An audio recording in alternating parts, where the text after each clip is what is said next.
Can't remember the name of the road that we have camped on here. And this place has to have a name. Don't know what it is. We are in beautiful downtown Blewett Pass somewhere in the general vicinity. We ended up at a lovely Dispersed campsite. What a wonderful adventure we had yesterday in finding our final resting place for the night.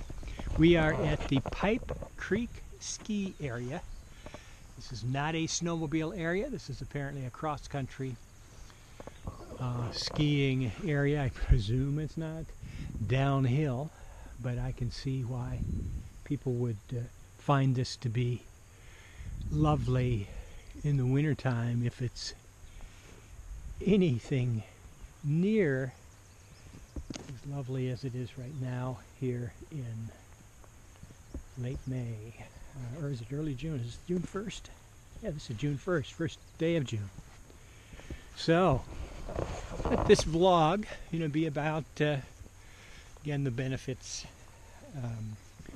of being open to the discomfort of not knowing exactly where you're going to be camping for the night in your search of a dispersed campsite. Dispersed, you're away from people. The presumption is there's no outhouse for you. There's no water for you. You got to bring your own. You got to be prepared to have whatever it is you need to be comfortable at your campsite without being able to depend on something that is brought to you or is provided by the National Forest or the State Forest or State Park people. But look at this. This is Pipe Creek? Pipe Creek ski area in the almost summertime. It's not yet a blue sky day. We may have clouds today. We had a thunderstorm last night. Quite a thrilling thunderstorm. But the timing was we had finished dinner. We finished, everything was set up. It was relatively easy to go into the camp, into the tent at 6:30 and enjoy falling asleep. Falling asleep to the sound of the rain on the tent. It was incredible. We slept for 2 hours from 6:30 in the evening to 8:30. Then we were awakened with a little emergency and then back asleep probably by 9 and then slept until 15 to 6 in the morning at our Dispersed campsite here at Pipe Creek ski area. So let me tell you what happened last night. Proverbial put a tarp underneath the tent to protect from any holes that might be in the tent from causing leakage into the tent. I'm sitting pretty, sleeping on a zero gravity chair now, but Benita's still on a foam mattress. So I dutifully spread out a tarp just the right size. However, it extended out maybe a foot, and I failed to push the edges of the tarp underneath the edge of the tent, and as a consequence, the rain came down and filled and went right to the tarp, and with a slight slope went underneath the tent, and we had the proverbial waterbed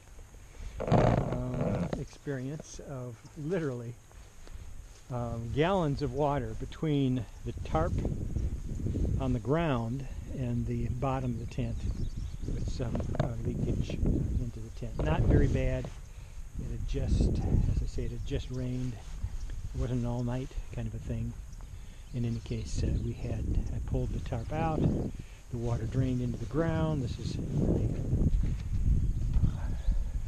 ground that will absorb a lot of moisture, you can tell. And that was our adventure for today at our Dispersed campsite. Yesterday, when we left Tacoma. We had no idea exactly, where we were going to set up shop. I had looked at the weather and had determined that of all the places north, south, east, west of Tacoma, the place that looked like it would offer the most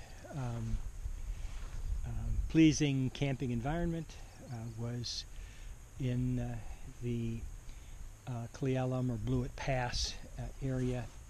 There seemed to be less possibility of rain, less possibility of rain at the wrong times. You don't want rain setting up, you don't want rain when you're breaking down, and the chance of a dry day on Wednesday, which is today. My plan was to really find something in the Blewett Pass area where we could camp.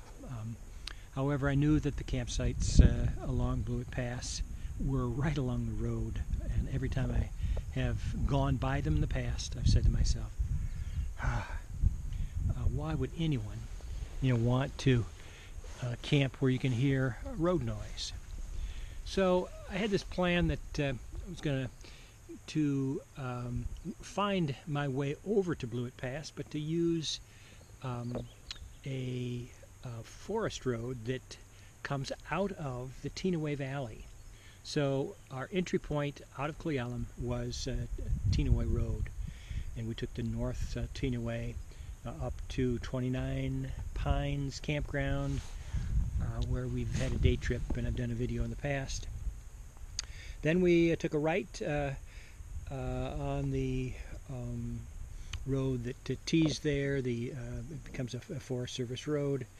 I don't have all the place names clear in my mind. I can't even remember the forest road numbers. I will add them to the video at some point. And we began looking for dispersed campsites along this National Forest road. Jack Creek was the creek that the road goes up. I think it's called Jack Creek Road. Okay, that's logical. And it's Blue Creek on the other side, as I recall. And we explored, and we have some video on it. We explored one dispersed site after another along this little and fairly good road. It actually is paved at certain points, but a lot of potholes, not a maintained road in terms of those potholes, that's for sure. But certainly a passable road, better than the roads that we experienced in the Wenatchee Valley here last week when we went to that neck of the woods. So we are looking for dispersed campsites, in and out, imagining, well, does this fit the bill? And we must have looked at 5, 6, 7, 8 of them. Perhaps one of the most notable ones was at the top of the pass, where the one forest road ends, and another forest road that takes us down to Highway 97, the Blewett Pass highway, coming out at Mineral Springs. So, and we looked at campsites, dispersed campsites on that road down to Blewett Pass. Nothing quite fit our expectations. We have become quite spoiled with particularly these last two camping experiences. The locations have just been so exquisite that we found ourselves now back down to Highway 97. There's a Mineral Springs State Campground there, 7, 8, 9, 10, 11 sites, and wouldn't you know it, I mean, no one there. It's $18 a night. There's wood. You don't have to your campfire. Lots of people left their wood from the weekend.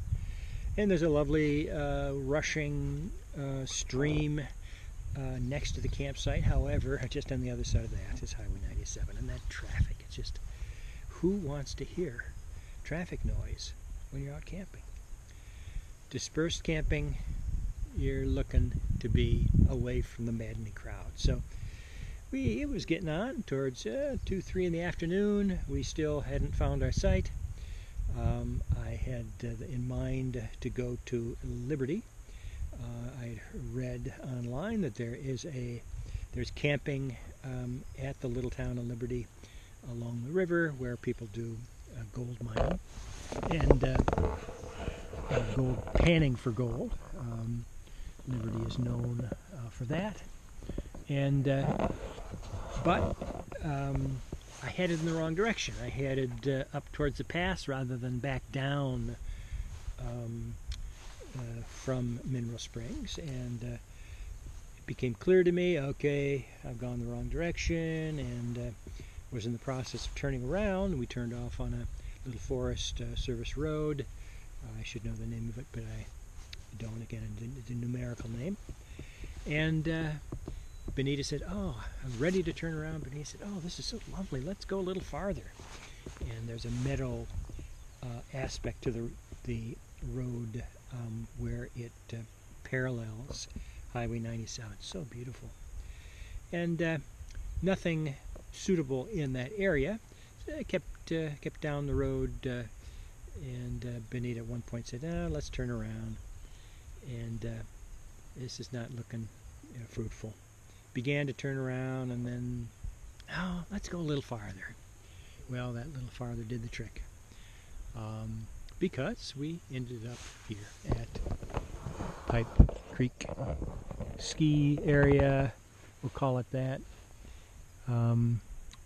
where a creek meets a river, and there's this open space, and there are these beautiful tall trees ringing the place where we heard the bugling of elk this morning, or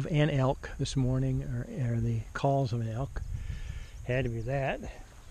I didn't see the critter, but it was making quite a bit of noise. Benita said she heard the critter at various places around this valley at night before we went to sleep. I didn't.